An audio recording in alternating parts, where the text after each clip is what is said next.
안녕하세요. 한 번에 합격한다. 원샷 원킬 전산회계입니다. 이번 강의는 전산회계 2급 기출문제 90회 이론을 가지고 강의를 진행할 수 있도록 하겠습니다. 자, 1번입니다. 다음 중 장부를 기록하는 방법에 대한 설명이 틀린 것은, 자, 여기에 보니까 복식부기와 단식부기에 대한 설명이 나왔네요. 자주 출제되는 문제는 아닌데 한번 살펴보겠습니다. 참고로 우리가 사용하는 부기는 복식부기입니다. 자, 포인트입니다. 복식부기와 단식부기입니다. 복식부기예요. 거래의 이중성을 전제로 하였고, 한 거래를 계정기입 법칙에 의하여 대차 양변에 동시에 기입함으로써 대변, 차변의 각 합계가 일치되어 대차 평균의 원리가 성립되며, 이 원리에 의하여 복식부기가 자기 통제 기능 또는 자기 검정 기능을 수행할 수 있는 것이다. 그러니까 복식부기는 거래의 이중성입니다. 거래의 이중성이란 말은 차변의 요소가 나오면 반드시 대변의 요소도 있는 것이 거래의 이중성이 되며, 두 번째, 대차 평균의 원리가 성립됩니다. 즉, 대차 평균의 원리란 말은 차변의 금액 합계와 대변의 금액 합계를 더하면 항상 이 두 가지는 같다라는 겁니다. 많은 학생들이 오해를 하고 있습니다. 거래의 이중성과 대차 평균의 원리를 착각을 하시는 분이 종종 있어요. 거래의 이중성이란 말은 차변의 요소가 있으면 대변의 요소가 발생한다. 이것이 거래의 이중성이 되고요. 대차 평균의 원리는 차변의 금액 합계와 대변의 금액 합계는 항상 일치한다. 이것이 대차 평균의 원리가 됩니다. 이 대차 평균의 원리에 의해서 자동 검정 기능을 수행할 수 있습니다. 그래서 우리 실무 문제에 분계 문제 풀 때 보면 입력이 끝나고 나면 차변 금액 합계와 대변 금액 합계가 같은지 저는 반드시 확인을 합니다. 왜?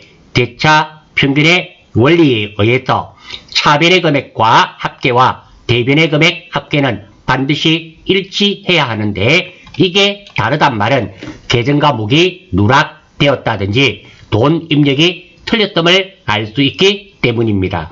우리가 지금 하는 회계가 바로 이 복식부기를 채택하고 있다는 말이 됩니다. 단식부기입니다. 단식부기는 일정한 원리 원칙에 의하지 않고 단지 현금의 수지 및 타인과의 채권, 채무, 즉 재산의 증감만을 기록하는 것. 증감이란 말은 증가 플러스 감소만을 기록하는 것. 자기 검정 기능을 갖고 있지 않으며 재산 및 돈익 상태 파악 계산이 불완전한 부기법입니다.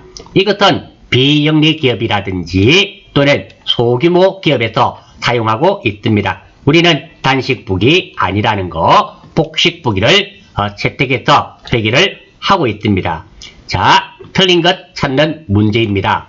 부기는 기록, 계산하는 방법에 따라 단식부기와 복식부기로 분류됩니다. 우리가 채택하는 것은 복식부기에 맞습니다. 복식부기는 일정한 원리나 원칙에 따라 현금이나 재화의 증감은 물론 손익의 발생을 조직적으로 계산하는 부기입니다. 단식부기는 계산이 안 된다 그랬습니다. 예, 2번도 맞습니다. 3번, 복식부기는 대차 평균의 원리에 의하여 오류를 자동으로 검증하는 자기 검정 기능이 있습니다. 그렇죠? 복식부기는 대차 평균의 원리가 성립하여 자동 검정 기능을 수행하는 기능이 있습니다. 예, 정확하게 맞는 말입니다. 복식부기는 일정한 원리 원칙이 없이 재산의 증가 감소를 중심으로 기록하며 손익의 원인을 계산하지 않는 부기다. 일정한 원리 원칙 없이 작성되는 것은 복식 부기가 아니라 단식 부기에 해당되겠죠. 따라서 1번의 정답은 4번이 될 수밖에 없습니다. 2번, 다음 중 외상대금의 조기 회수로 인한 매출 할인을, 그렇죠, 외상 매출금을 빨리 받음으로써 깎아주는 것이 매출 할인입니다. 단기 총 매출액에서 차감하지 않고, 그렇죠, 내가 100만원치 팔았는데 빨리 받음으로써 10만원을 깎아줬습니다. 그러면 매출액이 100만원에서 10만원을 뺐어 90만원이 매출액이 되어야 되는데, 영업 외 비용으로 처리하였을 경우 손익계산서상 매출 총이익과 단기 순이익에 미치는 영향으로 옳은 것은, 자, 포인트 한번 보겠습니다. 매출 할인을 단기 총 매출액에서 차감하지 않고 영업 외 비용으로 처리했네요. 그러면 첫 번째, 매출 할인은 매출액에서 빼야 됩니다. 안 뺐으니까 총 매출액이 증가되겠네요. 왜? 100만원치 팔았는데 10만원 외상값을 빨리 받음으로써 깎아줬습니다. 그러면 매출액은 100만원이 아니라 90만원이 되어야 되는데, 그래서 총 매출액에서 차감해야 되는데 차감하지 않았으니까 100만원 그대로겠죠. 90만원이 되어야 되는데 100만원이니까 총 매출액이 증가됩니다. 두 번째, 그 10만원을 영업 외 비용으로 처리하였습니다. 그러면 쓸데없는 비용이 얼마? 영업외 비용이 10만원 증가되겠죠. 이런 효과가 됩니다. 자, 여기서 매출 총이익은 매출액에서 매출 원가를 빼는데요. 자, 총 매출액이 증가했습니다. 그러면 매출이익이 증가될 수밖에 없겠죠. 자, 매출이익은 총 매출액에서 매출 원가를 빼야 되는데 총 매출액이 10만원 증가되었지 않습니까? 그러면 매출 총이익은 증가될 수밖에 없죠. 두 번째입니다. 단기 순이익입니다. 총수익에서 총비용을 빼면 됩니다. 자, 매출 총이익이 증가되었습니다. 이 이익이 얼마? 10만원이 증가되었다고 가정하면 총비용도 10만원 증가되었지 않습니까? 영업 외 비용이 10만원 증가되었고요. 매출액이 증가됨으로써 매출이익이 증가되었습니다. 그래서 총수익도 증가되었고 총비용도 증가되었고, 따라서 단기 순이익은 전혀 변화가 없습니다. 따라서 정답은 매출 총이익이 10만원 과대 계상되고, 과대란 말은 올라간단 말이며 단기 순이익은 전혀 변화가 없죠. 왜? 매출 총이익, 수익이 10만원 증가되고, 그리고 이 매출 총이익이 아니라 어디에? 영업 외 비용으로 처리했기 때문에 비용도 10만원 증가되었습니다. 이익도 10만원 증가, 비용도 10만원 증가, 더하기 빼기 하면 0이 되겠죠. 그래서 불변입니다. 정답은 3번이 되겠으며, 사실 2번 문제는 조금 난이도가 있는 문제입니다. 3번, 다음 중 현금 및 현금성 자산에 포함되는 것은, 자, 중요한 문제죠. 이거 3번 치면 2번 정도 출제되는 문제입니다. 자, 현금 및 현금성 자산입니다. 별도 5개 되어 있잖아요. 우리 기본 강좌에 나와 있습니다. 큰 거래 비용 없이 현금으로 전환이 용이하고 이자율 변동에 따른 위험이 경미한 금융 상품으로 취득 당시 만기가 3개월, 우리 회계에 쓰는 1개월이 30일입니다. 그래서 90일 이내인 자산을 현금 및 현금성 자산이라며, 가장 대표적인 해당 항목 통화 대용증권, 요구불 예금. 요구불 예금이란 말은 요구하면은 받을 수 있는 그런 예금을 의미하게 됩니다. 통화로는 주화, 지폐가 있고요, 화폐. 그리고 통화 대용증권, 실제 돈은 아니지만 현금처럼 사용되는 거. 타인 발행 수표, 자기압 수표, 당좌 수표, 가계 수표, 송금 수표, 우편한, 전신한, 만기가 도래한 공사채 이자표, 배당금 지급 통지표 등이 있는데요. 이 중에 또 수표, 기억나시나요? 내당 남현, 내당 남현. 내가 발행하면 당좌예금, 남이 발행하면 현금 이렇게 됐죠. 이것들은 다 현금성 자산에 해당됩니다. 요구불 예금으로서 당좌예금, 보통예금이 있습니다. 그래서 현금 및 현금성 자산의 가장 대표적인 게 통화, 그리고 수표, 그리고 우편한, 그리고 만기가 도래한 공사채 이자표, 그리고 당좌예금, 보통예금 이런 것들이 현금 및 현금성 자산의 가장 대표적인 것이 됩니다. 비해당 항목입니다. 이것들은 현금 및 현금성 자산이 아닙니다. 우편은 소모품으로 처리됩니다. 우편은 소모품, 수입인지 있죠. 수입인지, 수입증지는 세금과 공과로 처리되며, 선일자 수표는 매출채권 또는 미수금으로 처리되는데요. 선일자 수표는 실제 발행한 날 이후의 일자를 수표상의 발행일자로 하여 수표상의 발행일자에 지급할 것을 약속하는 정서. 말이 어렵습니까? 이런 경우가 되겠죠. 내가 상품을 구입을 했습니다. 자, 100만원치 구입을 했어요. 돈을 지급해야 되겠죠. 자, 주려니까 돈이 없습니다. 안 받겠다 그래요. 당좌 수표 달라 그럽니다. 현금이 없으면. 그런데 지금 우리 회사에 당좌예금 잔고가 없어요. 발행하면 부도가 나겠죠. 그래서 한 달 뒤, 예를 들어서 8월 10일 날 이 수표를 가지고 은행에 가면 돈 줄 거다 하고 수표, 당좌 수표를 끊어줍니다. 그러면 이 당좌 수표를 가진 사람이 8월 10일 날 지금부터 한 달 뒤에 은행 가서 찾게 됩니다. 이렇게 오늘 날짜보다 한 달 뒤, 보름 뒤, 두 달 뒤의 날짜에 발행한 거로 해서 주는 수표가 선일자 수표가 됩니다. 자, 사실 이 문제는 크게 어려운 문제가 아닌데요. 제가 하고 싶었던 것은 이겁니다. 통화대용 증권으로 우편한, 만기가 도래한 공사채 이자표, 배당금 지급 통지표, 이것들도 현금 및 현금성 자산에 해당됨을 알려드리고 싶고요. 우표가 소모품이고, 그리고 수입인지는 세금과 공과로 한다는 거, 이 정도 알려드리고 싶었습니다.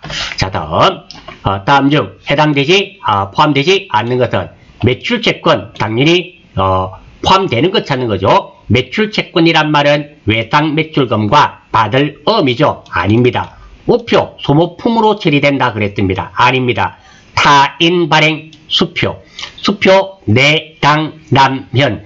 내가 발행하면 당좌예금, 남이 발행하면 현금. 3번은 현금이지 않습니까? 따라서 답은 3번. 선일자 수표, 매출채권, 미수금으로 분류된다 했습니다.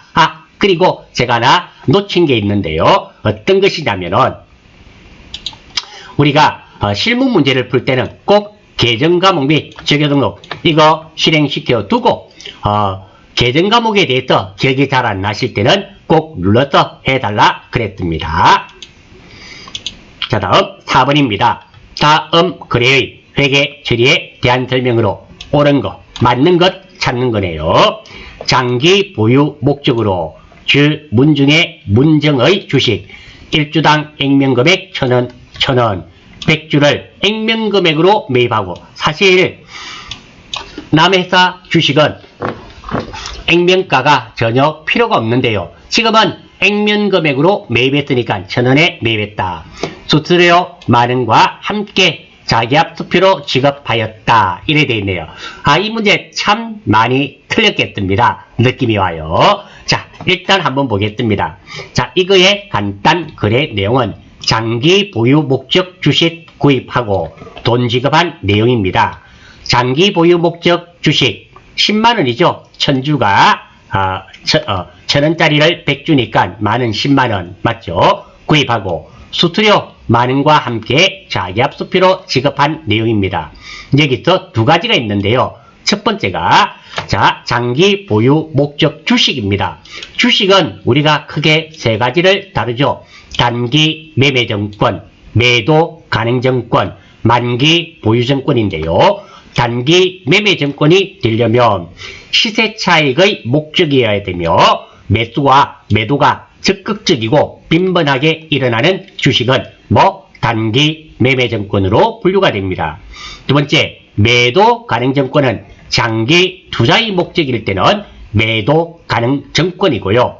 만기 보유 증권은 말 그대로입니다. 만기까지 보유할 적극적인 의지와 능력이 있는 주식은 만기 보유 증권인데요. 지금은 장기 보유의 목적입니다. 시세 차익이 목적이 아니니까 첫 번째 거 아니고 만기까지 보유하겠다는 의지와 능력이 있다. 이런 말이 없죠. 그래서 지금은 이 주식이 매도 가능 증권임을 알 수 있습니다. 두 번째입니다. 희도금가에 대해서도 아셔야 됩니다. 무엇을 구입하면서 소요된 비용과 부대 비용은 구입하는 것 가격 안에 포함시킨다.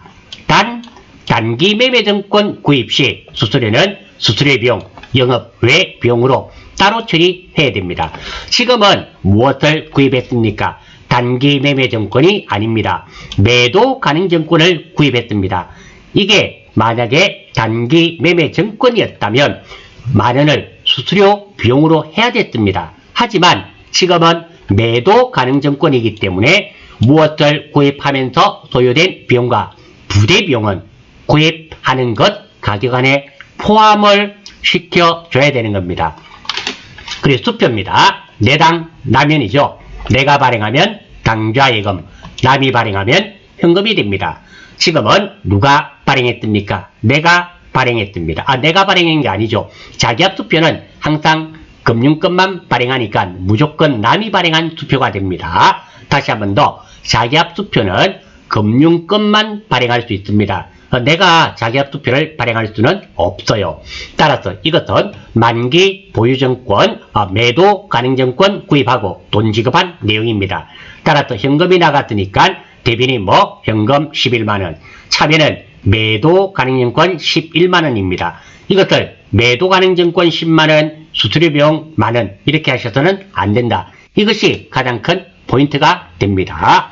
따라서 옳은 것 찾는 거네요. 영업 외 비용이 10,000원이 증가된다. 아니죠. 이것이 단기 매매 증권이었으면 그렇습니다. 아닙니다.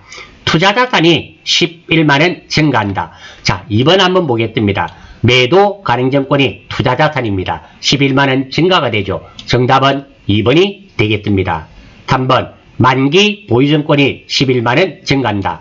만기 보유증권이 아니라 매도 가능증권이 11만원 증가합니다. 만기 보유증권이 답이 되려면 문제에 만기까지 보유할 적극적인 의지와 능력이 있다. 이런 말이 나와야지만 만기 보유증권으로 분류될 수 있습니다. 유동자산이 만원 감소한다. 아니죠. 요거 현금 11만원입니다. 유동자산이 만원 감소하는 것이 아니라 11만원 감소하겠죠. 그래서 4번도 틀렸습니다. 정답은 2번이 되겠습니다. 결론, 매도 가능증권이라는 투자자산이 11만원 증가하고 현금이라는 유동자산 중 당좌자산이 11만원 감소하게 됩니다. 따라서 정답은 2번이 되겠습니다. 자, 이 문제에서 포인트는 무엇이 된다? 이 수수료입니다. 이 주식 구입한 것이 단기 매매 증권이었다면 1번도 맞습니다. 이 문제가 장기 보유 목적이 아니라 시세 차익의 목적이었다면 1번이 맞았습니다. 하지만 시세 차익 목적이 아니라 이렇게 장기 보유 목적인 것은 매도 가능증권으로 분류하게 됩니다. 5번입니다. 합계 잔액 산표상 혼합 상품 계정에 대한 자료는 다음과 같다. 상품 매출 원가는 얼마인가? 자, 지금 이 내용이 합계 잔액 산표의 내용이랍니다. 내용의 상품입니다. 상품 차변에 500만원, 대변에 450만원, 그리고 기말 상품 재고액이 75만원. 자, 이 문제는 조금 제가 볼 때는 조금 더 명확하게 표시가 되었어야 되는데 조금 애매한 부분이 있다. 좀 불완전한 문제다. 이런 생각도 조금 가지게 됩니다. 아무튼 이 문제를 가지고 그대로 풀어보겠습니다. 자, 지금 문제는 상품 매출 원가를 물어본 문제입니다. 자, 상품 매출 원가 계산 공식은 전기본 손익계산서의 상품 매출 원가 부분을 누르시면 확인이 가능합니다. 자, 한번 보겠습니다. 상품 매출 원가 구하는 방법. 자, 여기 보시면 전기본 손익계산서 있죠? 손익계산서 눌러주시고 공식은 여기에 다 있습니다. 자, 여기 보시면 상품 매출 원가라고 있지 않습니까? 이 돈을 눌러주시면 매출 원가 구하는 공식이 나와 있습니다. 기초상품 재고에 플랫 단기 상품 매입액에다가 매입 환출 및 애누리를 빼고 매입 할인도 빼고 타 계정에서 대체액으로 플러스하고 그리고 타 계정으로 대체액은 빼고 뭐 이렇게 쭉 나와 있습니다. 쭉 나와 있고 마지막에 기말 상품 재고액을 빼게 되면은 매출 원가가 됩니다. 이런 공식도 나와 있고요. 다음 오른쪽에도 나와 있죠. 어떤 거? 매출 총이익은 매출 1번에서 2번 매출액에서 매출 원가를 빼고 그리고 매출 총이익에서 판매비와 관리비를 빼면 영업이익이 되고 자 사실 이 공식은 우리가 시험 칠 때 다 외우고 계셔야 되는 게 맞는데 혹시 시험에 기억이 안 나실 때는 참고하셔서 보시면 도움이 됩니다. 됐고요. 두 번째, 합계잔액 시산표상의 차변 금액은 기초상품 재고액 플러스 단기 매입액입니다. 그래서 합계잔액 시산표상의 합계잔액 시산표도 한번 볼까요? 자, 합계잔액 시산표 여기 있죠? 여기 있습니다. 눌러주시고 여기 보시면 12월 31일로 할게요. 반드시 12월 31일 필요는 없습니다. 자, 여기 보시면 상품이라고 있죠? 이 상품 차변의 이 금액은 무엇이 된다? 기초상품 재고액에서 단기 매입액을 뺀 것이 되는 겁니다. 단기 매입액을 더한 것이 됩니다. 알아주시고 다음 합계잔액 시산표상의 대변 금액은 상품이 타 계정으로 대체된 금액입니다. 주로 반드시 그런 것은 아닌데 주로 대체됐을 때 나타납니다. 기부금이라든지 복리후생비 등 이런 게 대체 그러니까 사용되었단 말입니다. 우리가 기부를 할 때 현금으로 할 수도 있지만 어떻게 우리에다 상품을 기부할 수도 있죠. 그런 게 됩니다. 자 그리고 상품 매출 원가는 기초상품 재고액 플러스 단기 매입액 마이너스 기말 상품 재고액에서 뭐 매입 환출 및 애누리 매입 할인 이런 걸 빼면 됩니다. 자 한번 보겠습니다. 첫 번째 기초상품 재고액 플러스 단기 매입액 500만원입니다. 왜? 합계잔액 시산표에 차변 금액이 기초상품 재고액 플러스 단기 매입액입니다. 그래서 이 금액이 500만원입니다. 기말 상품 재고액이 얼마? 75만원으로 나와 있습니다. 이런 것들은 나와 있지 않습니다. 그래서 지금 같은 경우는 500만원에서 75만원을 빼게 되면 425만원이 정답이 되겠습니다. 다음 6번 다음 중 재고자산의 취득 원가에 가산되는 항목은 재고자산 상품이죠. 사실은 재고자산의 종류도 많습니다. 어떤 거? 원재료, 상품, 제품 뭐 이런 것들이 재고자산입니다. 취득원가네요. 취득원가. 자, 취득원가 자산 매입에 소요된 금액입니다. 자, 취득원가는 역사적 원가라고도 하며 여기에는 매입자산의 매입 대가이다. 취득에 소요되는 부대비용을 포함하는 것이 일반적입니다. 부대비용에는 매입수수료, 운반비, 하역비, 설치비, 시운전비, 등기비용 등이 있습니다. 그래서 취득원가 하면은 무엇을 구입한 돈과 부대비용은 구입하는 것 가격 안에 포함시켜야 된다 그랬습니다.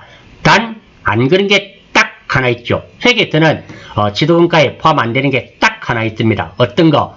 단기 매매증권 구입하면서 수수료 비용으로 따로 적어야 됩니다. 단기 매매증권 구입하면서 수수료만 따로 수수료 비용으로 적고 나머지 몽땅은 구입하는 것 가격 안에 포함시켜 줘야 됩니다.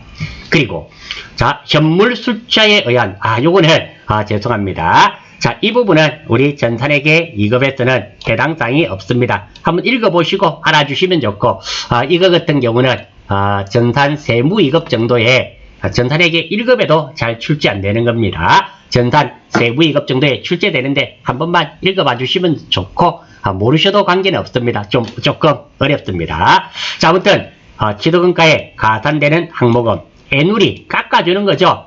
내가 탔는데 하자가 있어서 깎아줘야 되는 겁니다. 그래서 이건 빼기 항목입니다. 가산되는 것이 아니라 매입 환출, 샀다가 구입했다가 돌려주는 거네요. 돌려줬으니까 당연히 빼야 되겠죠. 매입 할인, 이는 약속에 의해서 내가 외상으로 100만원치 샀는데 외상값을 빨리 갚아주면서 100만원에서 10만원 빼고 줬습니다. 이것도 빼야 되는 항목이죠. 운반비죠. 운반비는 살포팔다. 운반비. 살 때 운반비는 구입하는 것 가격에 포함시키고, 팔 때 운반비는 따로 운반비로 따로 적어야 되죠. 정답은 4번이 되겠네요. 자, 지도금가에 대한 정확한 개념입니다. 이것이 정확한 개념이니까 이 정도는 익혀주시면 참 고맙겠습니다.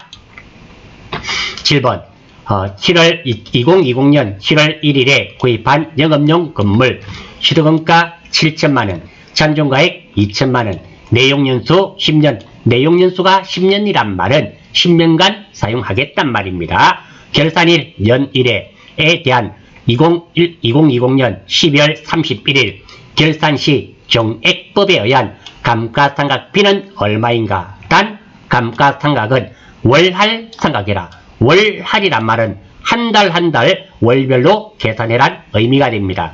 자, 이 문제를 풀기 위해서는 첫 번째 정액법 공식을 알아야 되겠죠. 정액법. 지도금가에서 잔존가액을 빼서 내용연수로 나누면 1년의 감가상각비가 되겠죠. 자, 그래서 지도금가 얼마였습니까? 7천만원. 잔존가액 얼마? 2천만원. 내용연수 몇 년? 10년 했더니 1년의 감가상각비는 얼마가 됩니까? 500만원. 자, 1년의 감가상각비가 500만원이니까 정답은 3번. 이렇게 하면 큰일 납니다. 왜? 감가상각은 월할 상각하라지 않았습니까? 7월 1일부터 12월 31일까지 몇 개월 사용했습니까? 6개월밖에 사용하지 않았습니다. 절반이죠. 500만원의 절반이 되어야 됩니다. 월할 상각이란 말은 한 달 상각하라는 의미입니다. 따라서 1년 상각비는 500만원인데 월할 상각이므로 7월부터 12월까지 6개월분에 대해서 상각하게 됩니다. 500만원 다 상각하게 되는 것이 아니라 500만원 곱하기 6개월 나누기 12개월 또는 500만원 곱하기 500만원 나누기 이해해주면 되겠죠. 그러면 6개월의 감가상각비는 1번이 되겠습니다. 7번 이런 문제도 3번을 선택하실 확률이 아주 많습니다. 문제를 항상 정확하게 확인하셔서 우리가 풀이하셔야만 되겠습니다. 자, 문제 8번입니다. 다음 내용을 모두 포함하는 계정 과목은 무엇인가? 자, 이것도 마찬가지입니다. 유형자산과 무형자산에 대한 설명입니다. 유형자산은 형체가 있으니까 눈에 보여야 합니다. 즉, 물리적인 형체가 있단 말입니다. 그리고 눈에 안 보여야 한다. 이것은 무형자산이 되는 겁니다. 내 것이어야 한다. 내 것이어야 된다. 이 말은 기업이 통제하고 있다. 내 마음대로 할 수 있다.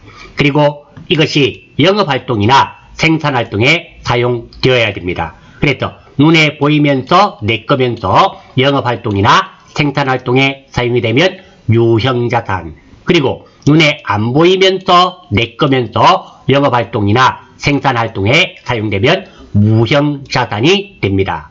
두 번째입니다. 무형자산에 대해서는 좀 상세하게 알아주셔야 됩니다. 내부적으로 창출한 영업권은 무형자산으로 인식하지 않는다. 그러니까 내부적으로 창출한 영업권은 무형자산이 아니다. 어떤 정도 되는가 하면 내가 길에서 붕어빵 장사를 하고 있습니다. 한 10년 했습니다.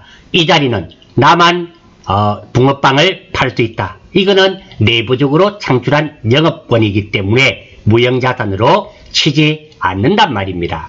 그리고 돈을 지급하고 구입한 영업권만 무형자산으로 인식합니다. 돈을 주고 산 영업권만 무형자산이다. 그리고 무형자산의 최대 상각기간은 감가상각기간을 말합니다. 20년을 초과할 수 없어요. 무형자산의 상각 후 잔존가치는 0원으로 합니다. 무형자산을 상각방법은 합리적이고 체계적인 방법이 있다면 해당 상각방법을 선택하고 없을 경우에는 정액법이 원칙입니다. 자, 무형자산의 상각방법은 정액법이 원칙이다. 이 말은 틀렸습니다.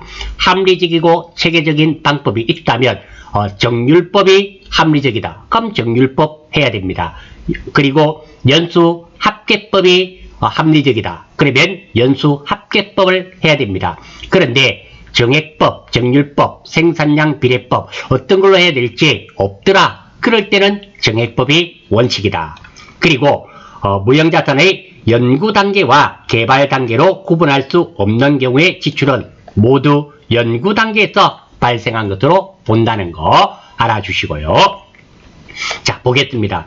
기업의 영업활동에 장기간 사용되며 기업이 통제하고 있다. 그러니까 내 거이면서 영업활동이나 생산활동에 사용된단 말입니다.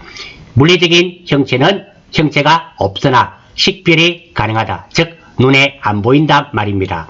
미래 경제적 효익이 있다. 이것은 무형자산에 대한 설명입니다. 보기 4개 중에서 무형자산을 찾아란 말입니다. 권자 들어가는 것이 주로 무형자산입니다.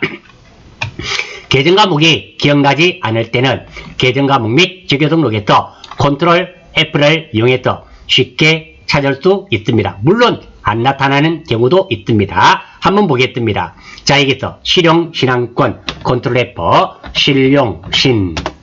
자, 나왔네요. 자, 실용신 했더니 나왔습니다. 실용신앙권은 무형자산 아래에 있죠. 그래서 정답은 1번이 되겠습니다. 물론 기계장치 한번 보겠습니다. 컨트롤 F 기계장치 찾아졌네요. 위쪽에 있습니다. 자, 여기 찾아졌네요. 기계장치고요. 위쪽으로 올라가 보시면 유형자산이죠. 기계장치는 유형자산입니다. 무형자산이 아니죠. 그래서 이렇게 나머지 선수금 부채죠. 한번 해볼게요. 컨트롤 F 선수금. 자, 해보시면 찾아졌죠. 선수금 찾아졌는데요. 유동부채입니다. 이렇게 계정과목이 기억나지 않으실 때는 이 계정과목 및 주교등록에서 쉽게 찾으실 수가 있습니다. 9번 다음과 같은 결합관계에 해당하는 거래로 옳지 않은 것, 틀린 거네요. 부채가 감소되고요. 대변에는 자산이 감소가 되네요. 일단 이 문제를 풀기 위해서는 거래의 판료수에 대해서 알아주셔야 됩니다. 먼저 재무상태표입니다. 재무상태표는 일정 시점의 기업의 재무상태를 나타내는 표가 되고요. 손익계산서는 일정 기간의 경영 성과를 나타내는 표입니다. 재무상태표에는 차변에는 자산, 대변에는 부채와 자본이 나타나고요. 그리고 손익계산서에는 차변에는 비용, 대변에는 수익이 발생됩니다. 그래서 자산 자리는 차변입니다. 반대편에 적히면 대변에 자산이 적히면 자산이 감소되고 부채와 자본은 대변입니다. 부채와 자본이 대변에 적히면 증가되는 것이며 부채와 자본이 차변에 적히면 감소되는 것입니다. 비용이 차변에 적히면 비용은 증가, 감소라 쓰지 않습니다. 비용과 수익은 발생이라 그럽니다. 비용이 차변에 적히면 복리후생비 이런 게 비로 끝나는 게 주로 비용이죠. 차변에 적히면 비용의 발생이며 그리고 그런 경우는 잘은 없지만 대변이 복리후생비가 될 수도 있습니다. 그러면 비용의 소멸이라는 표현을 쓰게 됩니다. 자, 따라서 지금 부채의 감소, 부채 자리는 대변이죠. 차변에 적히니까 부채의 감소. 그리고 대변에 자산의 감소, 자산 자리는 차변입니다. 그래서 대변에 넣으면 감소에 맞는 겁니다. 틀린 거 찾는 거네요. 현금 200만 원을 단기간 차입하다. 현금이 들어왔죠. 차변이 현금 200만 원. 대변은 단기간이니까 단기 차입금 200만원. 현금이란 자산입니다. 차변에 적히면 자산이 뭐? 증가되고, 단기 차입금 부채죠. 대변에 적히면 부채가 증가. 따라서 1번이 정답입니다. 1번은 자산 증가, 부채 증가에 해당됩니다. 2번 미지급금 10만원을 현금으로 지급하다. 현금이 나갔죠. 대변이 현금 10만원, 차변이 미지급금 10만원. 미지급금은 부채가 되죠. 부채가 차변에 왔으니까 감소. 현금이란 자산이 대변에 왔습니다. 자산의 감소. 예, 2번 정확하게 맞습니다. 3번 외상매입금 50만원을 현금으로 상환하다. 상환이란 말은 갚아주단 말입니다. 따라서 현금이 나갔으니까 대변이 현금 50만원, 차변은 외상매입금 50만원이 됩니다. 외상매입금은 부채입니다. 부채가 감소되겠죠. 자산이 대변에 왔네요. 자산이 감소됩니다. 예, 3번도 맞습니다. 4번 예수금 20만원을 보통예금 계좌에서 이체하여 지급하다. 보통예금에서 돈이 줄어들었으니까 대변. 그리고 차변은 예수금. 예수금은 부채입니다. 부채가 감소되고, 보통예금 자산입니다. 자산이 감소되네요. 예, 맞습니다. 선생님, 왜요? 예수금이 부채인지 잘 모르는데요. 예, 알겠습니다. 그럴 때는 무엇을 하면 된다? 계정과목 및 주교 등록에서 찾아보시면 됩니다. 여기서 컨트롤 F 예수금 해보시면 나타나네요. 자, 예수금 254번 유동부채죠. 이렇게 아실 수가 있습니다. 혹시 기억이 나지 않으실 때는 이렇게 참고하시면 됩니다. 10번입니다.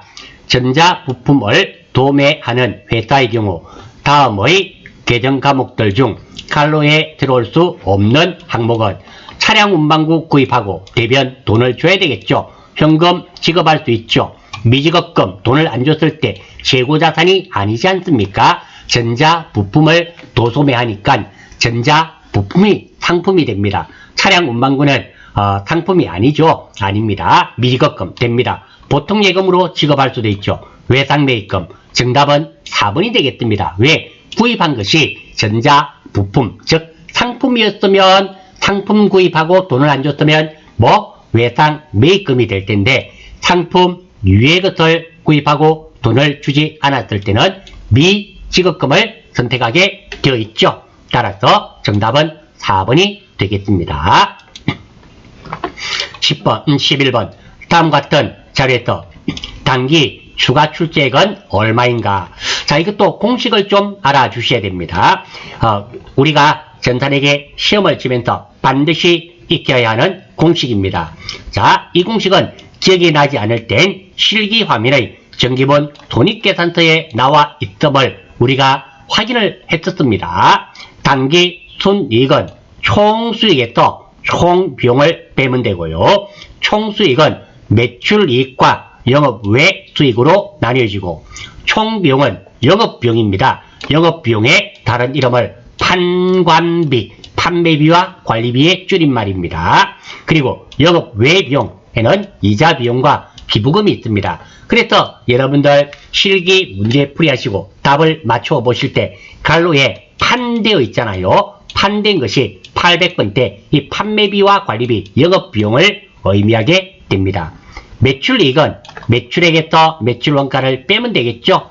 매출액이란 말은 상품 팔고 받은 금액, 매출원가는 구입하면서 지급한 금액, 매출원가는 기초상품 재고액 플러스 단기 순매입액 마이너스 피말상품 재고액이 됩니다. 물론 여기에서 매입 환출이라든지 이런 것들은 단기 순매입액에서 빼야 되겠죠. 자, 기초상품 재고액은 1월 1일 가지고 있는 금액이고, 단기 순매입액은 올해 구입한 금액입니다. 그리고 기말상품 재고액은 12월 31일에 남아있는 거, 피말자본은 12월 31일 자본은 기초자본 플러스 단기 순이익이 되며, 영업이익은 매출이익에서 영업비용을 뺀 것이 영업이익이 됩니다. 이 공식은 반드시 아셔야 됩니다. 이 공식을 모르면 이런 문제 푸실 때 한두 문제 정도는 찍으셔야 됩니다. 그래서 반드시 알아주셔야 되고 우리 이 공식이 전산회계 2급에만 사용되는 것이 아니라 전산회계 1급 세부 계속 연결이 되어서 사용되기 때문에 힘들다 하더라도 꼭 익혀주시기를 바랍니다. 자, 한번 보겠습니다. 당기의 추가 출자액은 기초자본 그리고 기말자본, 기업주의 자본 인출액, 기업주의 자본 인출액은 자본금을 가져간다 빼는 겁니다. 당기 순이익입니다. 그래서 기말자본 공식입니다. 기말자본은 기초자본 플러스 당기 순이익, 요거는 기억나시죠? 여기서 추가 출자액, 기업주가 회사에 납입한 돈 빼기 기업주 추가 인출액입니다. 기업주가 가져간 돈을 빼면 됩니다. 나온 거 그대로 한번 적어 볼게요. 자, 기말자본입니다. 기말자본 1000만원은 기초자본 1000만원입니다. 당기순이익 얼마? 200만원. 기업주 자본금 인출액 400만원. 우리가 찾는 것은 추가 인출액입니다. 자, 추가 출자액입니다. 사장님이 회사에 납입한 돈입니다. 그러면 이 등식이 만족이 돼야 됩니다. 자, 이게 얼마가 되어야 될까요? 이게 1000만원, 200만원, 다음에는 얼마? 1200만원. 에서 얼마가 더 있고 400만원을 빼면 됩니까? 자, 1200만원에서 200만원이 되어야지만 1400에서 400을 빼면 1000만원. 1000만원 맞지 않습니까? 따라서 11번의 정답은 1번이 될 수밖에 없습니다. 이 11번 문제를 맞추시기 위해서는 반드시 익혀야 하는 이 공식을 알아주셔야만 되겠다라면서 11번은 넘어가겠습니다. 12번 다음 자료를 토대로 2020년 말 손익계산서에 보고할 대손 상각비를 물어봤습니다. 자, 이거는 설정되는 대손 충당금을 물어본 것이 아니라 대손 상각비의 총액은 얼마인가? 자, 이 문제를 풀기 전에 자, 대손 충당금 처리입니다. 대손이란 채권 중 일부 또는 전부를 돌려받지 못하는 것을 말합니다. 자, 예를 들어 보겠습니다. 연결된 거래입니다. 현재 외상매출금에 대한 대손 충당금이 200만원이 적립되어 있다고 가정하겠습니다. 외상매출금 100만원이 회수 불가능하여 대손 처리하다. 자, 이렇게 대손 충당금이 넉넉합니다. 왜? 지금 200만원 있는데 150만원이 떼어 있지 않습니까? 그러면 외상매출금 100만원, 대손 충당금이 넉넉할 때는 대손 충당금 150만원. 자, 이렇게 하면 이제 대손 충당금은 얼마가 남았겠습니까? 50만원 남았습니다. 200만원에서 150만원 꺼내어 썼기 때문입니다. 두 번째, 외상매출금 300만원이 회수 불가능하여 또 대손 처리했네요. 이제는 대손 충당금이 일부 있죠. 떼인 거 외상매출금 300만원 문제없고요. 대손 충당금은 이제 얼마 꺼냈습니까? 50만원. 나머지 250만원은 대손 상각비로 처리합니다. 여기까지 하면 대손 충당금이 얼마가 남았습니까? 빵! 이제 없습니다. 외상매출금 200만원이 회수 불가능하여 대손 처리하다. 외상매출금 200만원. 자, 이제는 대손 충당금이 아예 없기 때문에 이럴 때는 대손 상각비로 처리합니다. 따라서 여기서 대손 충당금이 넉넉할 때는 대손 충당금, 일부 있을 때는 있는 만큼은 대손 충당금, 없는 만큼은 대손 상각비, 아예 없을 때는 대손 상각비로 회계 처리하게 되어 있으며 이것은 실기시험에도 출제되기 때문에 제가 다시 한 번 더 정리하는 것입니다. 다음입니다. 자, 예입니다. 주 예린 상사의 미수금입니다. 매출 채권이 아닙니다. 300만원이 회수 불가능하여 대손 처리하다. 단 미수금에 대한 대손 충당금은 50만원이 있다. 자, 떼인 것은 무엇이 떼어 있다? 미수금이 300만원 떼였습니다. 그런데 대손 충당금이 얼마 있습니까? 50만원. 일부 있는 경우입니다. 대손 충당금 50만원 문제 없습니다. 자, 여기서는 대손 상각비 250만원이 아니라 이렇게 떼인 것이 매출 채권 이외의 채권이 떼였을 때는 기타의 대손 상각비라는 거 꼭 기억하셔야 됩니다. 떼인 것이 외상매출금이나 받을 어음이었으면 대손 상각비가 맞습니다. 하지만 미수금이라든지 단기 대여금이라든지 이런 게 떼였을 때는 있는 만큼은 대손 충당금, 없는 만큼은 기타의 대손 상각비라는 거 꼭 이게 레벨이 높아지면 높아질수록 자주 출제되는 문제입니다. 물론 전산에게 2급에 뜨는 잘은 출제되지 않습니다. 그래도 익혀주시기 바랍니다. 다음, 대손 처리한 명성의 외상매출금 150만원을 보통예금으로 받았다. 보통예금 150만원 문제없습니다. 대변이 문제입니다. 자, 이 내용은 외상매출금을 받는 것이 아닙니다. 예전에 외상매출금 받을 거 있었는데 대손 충당금으로 처리했습니다. 그 돈을 돌려받았단 말입니다. 그럴 때는 외상매출금이 아니라 대손 충당금을 돌려받은 겁니다. 그래서 이 보십시오. 외상매출금 150만원을 보통예금으로 받았답니까? 아니면 대손 처리한 외상매출금, 그러니까 외상매출금을 받았단 말과 대손 처리한 외상매출금을 받았단 말은 다르단 말입니다. 대손 처리한 외상매출금을 받았을 때는 이것은 대손 충당금에 다시 적립해야 됩니다. 자, 이 내용을 기본적으로 알아주시고, 자, 문제 한번 보겠습니다. 제가 아래쪽에 적었어요. 1월 1일 날 현재 대손 충당금 잔액은 15만원이다. 15만원인갑다. 7월 10일 거래처의 파산으로 매출채권 20만원이 회수 불가능하게 되었다. 대변에는 매출채권 문제없습니다. 지금 대손 충당금이 얼마 있습니까? 15만원. 있는 만큼은 대손 충당금, 없는 만큼은 대손 상각비. 별 문제 없죠. 자, 여기까지 하면 지금 대손 충당금 잔액은 얼마입니까? 0원. 12월 31일 매출채권 750만원에 대하여 1%의 대손을 설정하다. 그러면 설정할 대손 충당금은 750만원 곱하기 1%, 0.01 하면 7만 5천원을 설정해야 됩니다. 그런데 지금 대손 충당금 잔액이 없기 때문에 7만 5천원 전액을 설정해야 됩니다. 따라서 대변이 대손 충당금 7만 5천원, 차비는 대손 상각비 7만 5천원이 되겠죠. 이렇게 됩니다. 자, 이 문제는 여기가 중요합니다. 설정할 대손 충당금을 묻는 문제가 아닙니다. 대손 상각비를 묻는 문제입니다. 자, 2020년 말 대손 상각비는 얼마인가? 라고 물어봤습니다. 그래서 이 문제도 제 개인적인 생각이지만 2번을 선택하신 분이 많았으리라 생각됩니다. 이거 아닙니다. 왜? 대손 상각비를 물어봤습니다. 7월 10일 날 대손 상각비가 얼마? 5만원. 그리고 12월 31일 날 대손 상각비가 얼마? 7만 5천원. 두 개 더하면 얼마가 된다? 12만 5천원인 정답은 4번이 된다라는 겁니다. 그래서 문제를 잘 보셔야 됩니다. 설정할 대손 충당금은 얼마인가? 라는 문제와 대손 상각비는 얼마인가? 이 말은 전혀 다른 문제가 되겠죠. 그래서 정답은 4번이 되겠습니다. 13번 다음 중 기말결산 정리, 기말결산 수정정리 사항이 아닌 것은, 자, 기말결산 수정정리에 대해서 나왔습니다. 자, 결산 절차입니다. 자, 이것도 꼭 좀 알아주셔야 됩니다. 자, 결산은 결산 예비 절차와 결산 본 절차, 그리고 결산 보고서 작성, 이 단계로 구성이 되어 있습니다. 결산 예비 절차, 결산 본 절차, 그리고 결산 보고서 작성입니다. 두 번째입니다. 결산 예비 절차에서 하는 거, 시산표를 작성하고요, 재고 조사표를 작성하고 정산표를 작성합니다.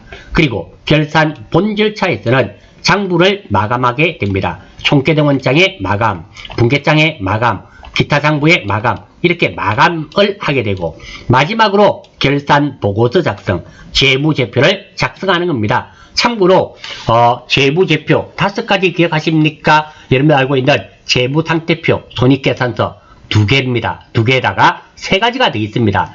내 주변에는 항상 현금이 흘러다닌다. 주변에 주석, 변, 자본 변동표, 현금이 흘러다닌다. 현금 흐름표. 그래서 재무상태표, 손익계산서, 주변에 현금이 흘러다닌다. 주석, 변, 자본 변동표, 그리고 흘러다닌다. 현금 흐름표. 이 5가지가 재무제표가 됩니다. 보기 4개 중에서 재무제표가 아닌 것은 시험에 충분히 출제될 수 있는 문제입니다. 기억해 주시기 바랍니다.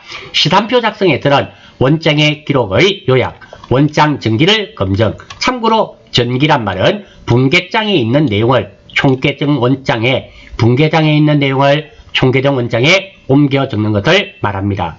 그리고 재고 조사표의 작성에서는 장부상 금액과 실제 금액을 조사하여 수정하게 되고, 정산표 작성에서는 소모품의 결산정리, 왜 우리 결산할 때 소모품비 나오지 않습니까? 선급비용, 선수수익, 미수수익, 미지급 비용을 계산하고, 그리고 대손충당금 결산 문제에 나오지 않습니까? 그리고 유무형자산의 감가상각비, 우리 결산 문제에 있지 않습니까? 이런 거 결산해줘야 된단 말입니다. 알아주시고, 그리고 결산 시 마감되는 순서는 먼저 수익과 비용 계정을 마감합니다. 손익계산서 계정을 마감하고, 두 번째 재무상태표 계정이죠. 자산 계정을 마감하고, 자산, 부채, 자본 이렇게 마감하게 되어 있다는 거. 자, 첫 번째입니다. 이거 출제됩니다. 결산 절차로 바른 것은 출제되고, 그리고 결산 마감 순서, 이 순서도 이 자체로도 시험에 출제됩니다. 그리고 결산 예비 절차에 해당하지 않는 것은 이렇게 출제가 됩니다. 이렇게 꼭 좀 익혀주시기 바랍니다. 외워주세요라니까 정말 인간적으로 미안하지만 그래도 이거 시험에 자주 출제됩니다. 꼭 좀 익혀주십시오. 이 내용을 안다는 가정하에 문제 풀겠습니다. 다음 중 기말 결산 수정 정리 사항이 아닌 것은 미지급 비용 인식해야 되겠죠. 기타 채권에 대한 대손 충당금 설정하는 거 해야 되지 않습니까? 유가증권 처분에 따른 손익, 정답은 3번입니다. 유가증권, 우리 단기 매매증권, 만기 보유증권 이런 거 말입니다. 손익은 뭐 그때 발생했을 때 처리합니다. 이건 유가증권 처분에 따른이 아니라 가지고 있으면서 이익 보는 것, 즉 단기 매매증권 평가이익 평가손실은 기말 결산 수정정리가 맞지만 처분은 실제로 팔았지 않습니까? 이는 수정정리 사항이 아닙니다. 다시 한 번 더, 유가증권은 처분이 아니라 평가입니다. 평가는 기말 결산에 해당이 되지만 처분 손익은 기말 결산 수정정리 사항이 아닙니다. 그리고 감가상각, 이 문제는 여러분들 결산 문제를 많이 풀어보시면 잘 모른다 하더라도 맞추실 수 있는 이런 문제가 되겠습니다. 14번. 다음 중 손익계산서에 표시되는 항목으로 오는 것은 보기 4개 중에서 손익계산서란 말은 손익계산서에는 무엇과 무엇이 있습니까? 비용과 수익이지 않습니까? 비용과 수익에 해당되는 것은 이거는 재무상태표 아닙니까? 자산이니까. 자본금 이것도 재무상태표. 매출원가죠. 정기분 손익계산서에 공식 우리가 찍어봤지 않습니까? 정답은 3번입니다. 비유동 부채, 자산, 부채, 자본은 어디에 나옵니까? 재무상태표에 나오는 항목입니다. 손익계산서에는 무엇과 무엇 보기 4개 중에서 비용과 수익이 있단 말입니다. 매출원가가 비용과 수익에 해당되겠죠. 자, 손익계산서 보시면 정기분 손익계산서 여기 보십시오. 상품 매출 원가 있지 않습니까? 이게 정기분 손익계산서 본 거였습니다. 그래서 정답은 3번이 되겠습니다. 자, 다음 마지막 문제네요. 다음 등식 중 잘못된 것을 찾는 거네요.